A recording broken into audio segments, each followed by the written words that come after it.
January 1994, Shorthand Tamil Senior Grade. Get ready for the dictation. 10 seconds. 5 seconds. Start. தலைவர் அவர்களே, ஊராட்சி நிர்வாகம், கிராம வளர்ச்சி பற்றிய விவாதத்தில் பேச வாய்ப்பளித்தமைக்கு எனது நன்றியை தெரிவித்துக் கொள்கிறேன். மக்களாட்சியின் ஆணிவேராக விளங்குவது ஊராட்சிகள் என்பதை அனைவரும் அறிவார்கள். நாட்டுப்புறத்திலே வீடும் வயலுமாக இருந்து வாழ்க்கை நடத்துகிறவர்களுக்கு நிர்வாகம் தெரியுமா என்ற கேள்வி ஒரு காலத்தில் மேட்டுக்குடியினரால் கேட்கப்பட்டது.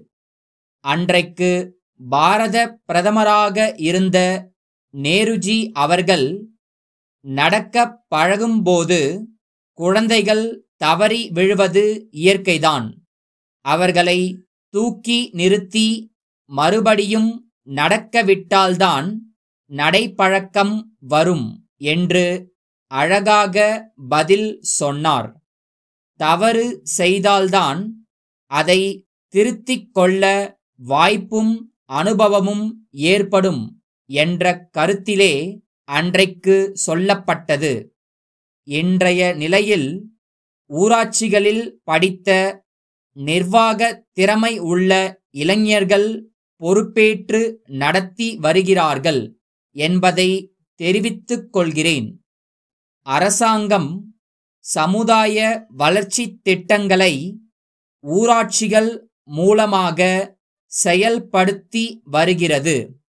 இன்றைக்கு மத்திய ஆட்சியானாலும் மாநில அரசாக இருந்தாலும் நிறைவேற்றுகிற திட்டங்களின் பலன் அனைத்து மக்களுக்கும் போய் சேர வேண்டுமென்று சொல்கிறார்கள்.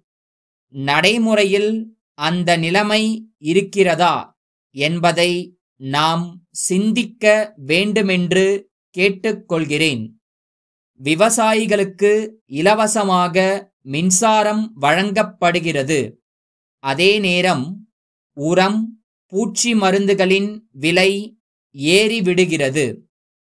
உற்பத்தி செய்கிற விலை பொருள்களுக்கு உரிய விலை கிடைப்பதில்லை. அதனால் அவர்களது வாழ்க்கை தரமும் உயரவில்லை. ஆனால் நகரங்களில் வாழ்கிறவர்கள் அரசாங்கத்திடம் அல்லது வங்கிகளில் நிதி உதவி பெற்று சிறு தொழில்கள் ஆரம்பிக்கிறார்கள். நாளடைவில் வசதி வாய்ப்புகளை பெற முடிகிறது. கிராமங்களில் நிலத்தோடும் நீரோடும் போராடும் விவசாயிகளுக்கு அதுபோல வாய்ப்பு கிடைப்பதில்லை. வளர்ந்து வருகிற விஞ்ஞான சாதனைகள் கிராமங்களுக்கு எட்டுவதில்லை. பழைய முறையிலேயே விவசாயம் செய்கிறார்கள். விளைநிலங்கள் வீட்டு மனைகளாக மாறி வருகின்றன. எனவே இன்றைக்கு விவசாயம் லாபகரமாக இல்லை என்பதை வலியுறுத்திக் கூற விரும்புகிறேன். திட்ட செலவுகள் நகர்ப்புறங்களுக்கே சென்று விடுவதால் அதை மாற்ற வேண்டுமானால் கிராம பஞ்சாயத்துக்களுக்கு அதிகாரம் அளிக்கப்பட வேண்டும். அதிகாரம் மட்டும் போதாது. அதை பயன்படுத்தி சமுதாய வளர்ச்சிப் பணிகளை நிறைவேற்ற போதுமான நிதி வசதியும் அளிக்கப்பட வேண்டும். முக்கியமாக ஒரு ஆண்டில் பாதி நேரம் வேலையில்லாமல் இருக்கும் விவசாய தொழிலாளர்களுக்கு இலவசமாக வேட்டி சேலை வழங்குவது மட்டும் போதாது. அவர்கள் பிழைப்பதற்கு தேவையான சிறு தொழில்கள் அறிமுகம் செய்யப்பட வேண்டும்.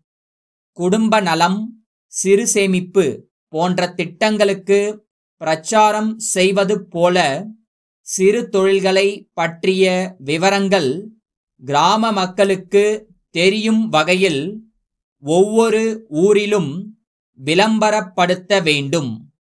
திரைப்படம், நாடகம் மூலமாக சிறு தொழில் இயக்கமே நடைபெற வேண்டுமென்ற என் கருத்தைச் சொல்லி ஊராட்சிகளுக்கு அதிக அதிகாரம் வழங்குவதை வரவேற்று அமைகிறேன். வணக்கம். சென்னையில் உள்ள பொது நூலக இயக்குனருக்கு திருமங்கலம் தெற்கு வீதியில் உள்ள திருமாறன் 6/3/1990 எழுதிய கடிதம். ஐயா, நான் ஒரு நூலாசிரியன். அவ்வை அமுதம் என்ற நூலை எழுதி வெளியிட்டுள்ளேன். குழந்தை இலக்கிய வரிசையில் இடம்பெறக்கூடியது இது. உலக பேரறிஞர் அவ்வை பிராட்டியார் நமக்கு அளித்துள்ள ஆத்திச்சூடி என்ற அரிய நீதி நூலுக்கு விளக்கமாக அமைந்துள்ளது. தமிழ் எழுத்துக்களை பிள்ளைகள் பயிலும்போது நீதிக் கருத்து நெஞ்சில் பதியும் வகையில் எழுதப்பட்டுள்ளதை தாங்களும் அறிவீர்கள். ஒழுக்கமுள்ள எதிர்கால தலைமுறை உருவாக வேண்டுமானால் இது போன்ற நீதி நூல்களை குழந்தைகள் படிக்க வேண்டும். பள்ளிக் கல்வி இயக்குனருக்கும் இது பற்றி எழுதியிருக்கிறேன். இந்நூலை புத்தகத் தேர்வு குழுவிற்கு தாங்கள் அனுப்ப வேண்டும். நூலகங்களில் இப்புத்தகம் இடம்பெற்றால் மிக பயனுள்ளதாக இருக்குமென்று நம்புகிறேன். எனவே நூல் ஆசிரியனே வெளியிட்டிருக்கும் இந்நூலை அதிக அளவில் பெற்று எல்லா மாவட்ட நூலகங்களுக்கும் வழங்க ஏற்பாடு செய்ய வேண்டுமென்று கேட்டுக்கொள்கிறேன். கழிவுத் தொகை தங்கள் நூலக விதிகளின்படி கணக்கிடலாம். தங்கள் ஆதரவான பதிலை எதிர்பார்க்கிறேன். வணக்கம். தங்கள் உண்மையுள்ள